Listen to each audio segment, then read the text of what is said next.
Hello दोस्तों, good morning. स्वागत है आपका आपके अपने YouTube channel create wealth with Atul में। मैं हूं आपका दोस्त अतुल गोयल। आज हम बात करेंगे भारती एयरटेल की। काफ़ी मोमेंटम में है स्टॉक। रिफ्रेश कर लेते हैं इसे। तो बात करेंगे भारती एयरटेल की। 542 के आसपास ये काम कर रहा है, आधे % की गिरावट के साथ। कल बंद हुआ था 545 के आसपास, आज 542 के आसपास ही चल रहा है। तो किस लिए इस पे बात करनी है, क्या इसके टारगेट्स आ रहे हैं, ब्रोकरेज हाउस की रडार पे किस लिए है, काफ़ी अच्छी न्यूज़ इसके ऊपर आती हुई नज़र आ रही है, वो भी हम देखते हैं। कितना ये ऊपर जा सकता है, क्या रिस्क बनता है इसके अंदर, उसे भी हम देखते हैं। तो स्टार्ट करते हैं अपने भारती एयरटेल के साथ। उससे पहले मार्केट कैप को देख लेते हैं एक बार और रिजल्ट्स को देखते हैं। मार्केट कैप जो है ऑलमोस्ट अब इसका 3 लाख करोड़ के आसपास का हो गया है। कल जो न्यूज़ थी इसके ऊपर कि Bharti Airtel regains 3 trillion market cap as stock surges over 5%। तो आप देख सकते हैं 3 ट्रिलियन का मार्केट कैप इसने गेन कर लिया है। उसके बाद आप आरओसी देखेंगे 5.45 की है और आरओसी देखेंगे 9.83 की है। मेन इसका कंसर्न है जो भी टेलीकम्युनिकेशन में है, एक डेट मेन कंसर्न है, 1,60,000 करोड़ के आसपास का है। डेट टू इक्विटी 2.69% के आसपास का बनता है। तो आगे आने वाला फ्यूचर इसका कैसे रह सकता है वो भी हम देखते हैं। जो आप देखेंगे लास्ट 6 क्वार्टर के जो रिजल्ट्स थे इनके, आप देखेंगे जून 2019 से 1, 2, 3, 4, 5 और 6 क्वार्टर के रिजल्ट जो थे वो माइनस में थे। अब जो बताया जा रहा है कि भारती एयरटेल जो है पॉजिटिव होता हुआ नजर आएगा। Airtel likely to be in black after 6 quarters. आप देख सकते हैं 7 जनवरी की ये रिपोर्ट है कि जो रिजल्ट्स आने वाले हैं वो पॉजिटिव आने वाले हैं। तो 6 क्वार्टर के बाद भारती एयरटेल जो है एक पॉजिटिव साइन दिखाता हुआ आपको नजर आएगा। इसलिए मैंने ये रिजल्ट्स आपको क्वार्टर ऑन क्वार्टर दिखाए थे कि 6 क्वार्टर के जो रिजल्ट्स थे वो माइनस में थे, अब ये आपको पॉजिटिव होता हुआ नजर आएगा। 3 ट्रिलियन का जो मार्केट कैप है ये ऑलरेडी अचीव कर चुका है। तो एक डेट जरूर इसके ऊपर एक कंसर्न है, बट आने वाले टाइम में ये डेट भी आपको कम होता हुआ नजर आएगा। आप देख सकते हैं इसके बाद Bharti Airtel's plan to increase foreign ownership limit gets boost as subscribers clear to raise subsidiaries clear to raise FDI। तो आप देख सकते हैं क्लियरली एक अच्छी न्यूज़ इसके अंदर छिपी हुई है। आप देखिए इसके अंदर in a major boost to telecom major Bharti Airtel plan to raise foreign ownership limit, the company has received almost all regulatory approvals required to raise FDI in its downstream company. According to sources, Bharti Airtel has got approval to raise FDI in its payment bank from the Reserve Bank of India, the Foreign Investment Promotion Board (FIFB), the nodal agency. According to RBI guidelines, the payment bank can raise FDI up to 74%। जो Bharti Airtel का payment bank है उसको ये convert करना चाहते हैं small finance bank में। आप देख सकते हैं company reportedly planning to enter into a full fledged landing business to converting its payment bank into small finance bank. ये बहुत ही अच्छी न्यूज इसके ऊपर आती हुई नजर आ रही है। सुनील भारती बता said that company might upgrade its payment bank to SFB small finance bank to attract large depositors. ये बहुत ही अच्छी न्यूज़ इसके ऊपर आती हुई नज़र आ रही है, जिसके लिए 74% का FDI अप्रूवल इनको मिल चुका है। तो अप्रूवल इनको RBI से मिल चुका है, अप्रूवल इनको FIFB से मिल चुका है 74% का। ये बहुत ही अच्छी न्यूज़ इनके ऊपर आती हुई नज़र आ रही है। स्मॉल फाइनेंस बैंक में कन्वर्ट होता हुआ नज़र आएगा। भारती एयरटेल का पेमेंट बैंक जो है स्मॉल फाइनेंस बैंक में कन्वर्ट होता हुआ नज़र आएगा। इसके बाद आप देख सकते हैं AGR केस जो था, Bharti Airtel approaches Supreme Court to seek modification of dues. ये 6 जनवरी की न्यूज़ है। इसके अंदर कुछ बताया जा रहा है कि कुछ क्लैरिकल मिस्टेक्स हो सकती हैं, कुछ कैलकुलेशंस मिस्टेक हो सकती हैं, जिसको रिकैलकुलेशन करने के लिए सुप्रीम कोर्ट को अप्रोच किया गया है। आप देख सकते हैं had approach Supreme Court seeking a modification in its verdict last year that allowed telecom operators time to repay pending dues based on the new definition of adjusted gross revenue.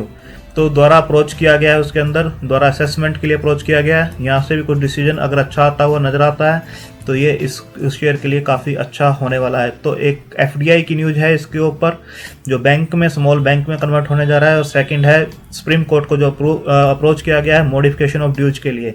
आप इसके बाद देख सकते हैं Bharti Airtel tops download speed during August to अक्टूबर।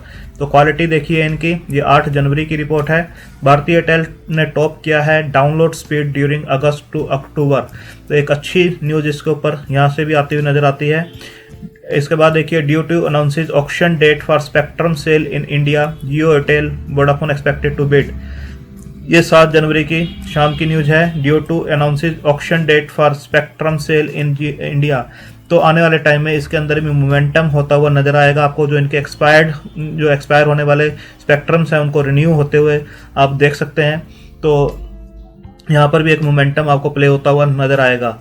इसके बाद आप सकते हैं भारती एयरटेल रीगेन्स। ये पुरानी न्यूज़ है बट काफ़ी इम्पोर्टेंट रखती है आगे, जो मैटर करेगी आने वाले रिजल्ट्स में। Bharti Airtel regains number 1 operator support by active subscriber. ICICI securities का कहना है Bharti Airtel regains number 1 operator support by active subscriber. जो एक्टिव सब्सक्राइबर्स हैं उसके अंदर दोबारा से नंबर 1 सपोर्ट पे ये पहुंच चुका है।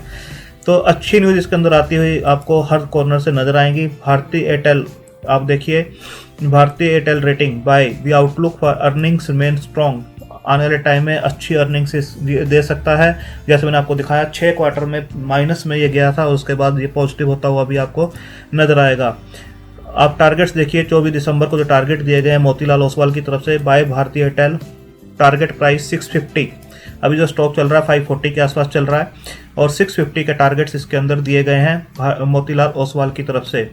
इसके बाद आप देख सकते हैं टारगेट 690, ये भी टारगेट दिए गए हैं। मकवारी सेट द स्टॉक पीक्ड इन मई। तो 690 के टारगेट्स दिए गए हैं भारती एयरटेल के लिए मकवारी की तरफ से भी। इसके बाद आप देख सकते हैं Bharti Airtel up 28% in 2 months, analyst is further upside. तो यहाँ पर आप मोतीलाल ओसवाल का 650, आईसीआईसीआई सिक्योरिटी हैज केप्ट 657। तो 657 का आईसीआईसीआई एक्सिस सिक्योरिटीज की तरफ से दिया गया है, 657 का मोतीलाल ओसवाल की तरफ से दिया गया है 650 का। सीएलएसए का टारगेट है 715। आप देख सकते हैं सीएलएसए की तरफ से भी 715 का टारगेट दिया गया है। Axis securities 657, Motilal Oswal 650। इसके बाद आप देख सकते हैं 684 के टारगेट इसके ऊपर दिए गए हैं। एमके रिसर्च का जो टारगेट है वो 684 का है। तो आप सभी के टारगेट्स जो देख सकते हैं ऑलमोस्ट 650 से 700 के बीच में वेरी करते हैं। इसके बाद आप देख सकते हैं भारती एयरटेल का यहाँ पर भी 670 के टारगेट्स दिए गए हैं। और कल जो टारगेट एक दिया गया है वो दिया गया है आईसीआईसीआई सिक्योरिटीज की तरफ से। ICICI securities buy rating on Airtel, target price 700 पर शेयर।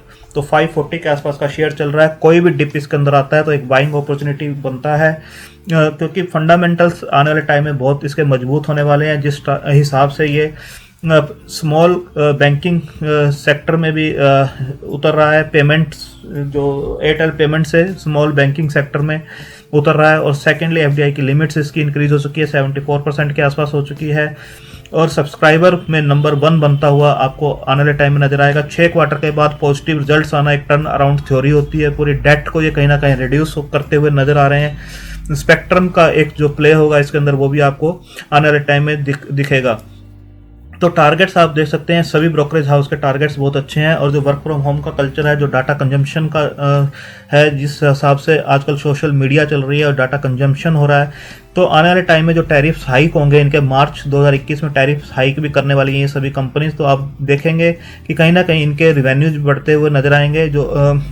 जो सब्सक्राइबर है उसका जो रिवेन्यू है वो भी आपको कहीं ना कहीं इनका इंक्रीज होता हुआ नजर आएगा। तो आने वाले टाइम में ये 1000 के लेवल को भी क्रॉस करता हुआ आपको नजर आएगा। तो फंडामेंटली स्ट्रॉन्ग कंपनी है और आपको इसे बिल्कुल पोर्टफोलियो में जगह देनी चाहिए।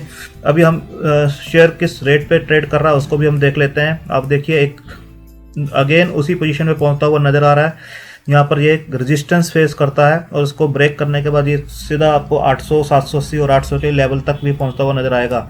आप देखिए अगर एक ट्रेंड लाइन हम यहाँ पर लगाते हैं, इस ट्रेंड लाइन को हम अगर लगाते हैं तो इस ट्रेंड लाइन के ऊपर ही ये बिल्कुल इस टाइप से आपको मूव करता हुआ नजर आ रहा है।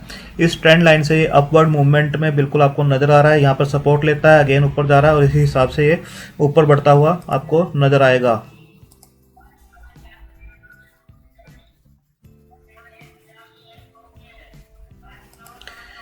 तो आप देख सकते हैं इस टाइप से ये चलता हुआ आपको नजर आ रहा है। एक अगर हॉरिजॉन्टल लाइन अगर लगाते हैं तो हॉरिजॉन्टल लाइन पे यहाँ पर ये बिल्कुल एक रेजिस्टेंस फेस कर सकता है इस जोन के अंदर। ये 575.80 का जो लेवल है यहाँ पे एक रेजिस्टेंस जरूर फेस कर सकता है, और इस चैनल के अंदर ये जिगजैग करता हुआ ऊपर मूव कर रहा है, और 575.80 का लेवल अगर ये ब्रेक करता है तो आपको अगेन ये 720 740 के आसपास स्टॉक जो है जाता हुआ नजर आएगा। तो रिजल्ट्स पॉजिटिव इसके बिल्कुल आने वाले हैं, जैसा बताया जा रहा है। हर तरफ से अच्छी इसकी न्यूज़ आ रही हैं, एक मोमेंटम में बिल्कुल स्टॉक है, और काफ़ी अंडर परफॉर्म किया है इसने। जब निफ्टी बिल्कुल ऑल टाइम हाई पर है तो ये स्टॉक बिल्कुल अपने नीचे चल रहा था। आप देखिए एक अच्छा बेस इसने 400 के आसपास बनाया था, वहाँ से फिर बाउंस बैक किया है इसने। तो अच्छे मोमेंटम में अगेन ये चल रहा है, और एक अच्छा बेस बनाता हुआ इस बार चल रहा है। तो डाउन साइड इसके अंदर बहुत ही कम है, और फंडामेंटल्स अच्छे बनते हुए जा रहे हैं। अगर कोई भी डाउन साइड इसके अंदर मिलता है 500 के आसपास, अगर निफ्टी करेक्ट करता है या मार्केट में किसी भी टाइप की करेक्शन आती है और एक बाइंग अपॉर्चुनिटी आपको मिलती है 500 510 के आसपास, तो बिल्कुल इसके अंदर पोजीशन लेनी चाहिए। जितने भी डाउन साइड के ऊपर आपको मिलता है ये बिल्कुल इसे अकोमुलेट करना चाहिए। इवन आप मंथली SIP के थ्रू भी इसे धीरे धीरे अकोमुलेट कर सकते हैं और एक अच्छा पोर्टफोलियो बना सकते हैं, क्योंकि डाउन साइड इसके अंदर बहुत ही लिमिटेड है और अपसाइड बहुत अच्छी बनती है। और आने वाले टाइम में ये और भी फंडामेंटली स्ट्रॉन्ग कंपनी होती हुई नजर आएगी और अच्छे रिटर्न्स आपको दे सकती है। यहाँ से भी डबल होता हुआ आपको नजर आएगा। आने वाले 2 से 3 सालों में आपको ये 4 डिजिट में भी ट्रेड करता हुआ नजर आएगा। तो आप अपनी रिस्क टेकिंग कैपेसिटी के हिसाब से, होल्डिंग कैपेसिटी के हिसाब से अपने फाइनेंशियल एडवाइजर से डिस्कस करने के बाद इसे धीरे धीरे अकोमुलेट कर सकते हैं। इवन SIP के थ्रू भी इसे अकोमुलेट कर सकते हैं। मंथली बेस पे धीरे धीरे अकोमुलेट किया जा सकता है। थैंक यू, धन्यवाद।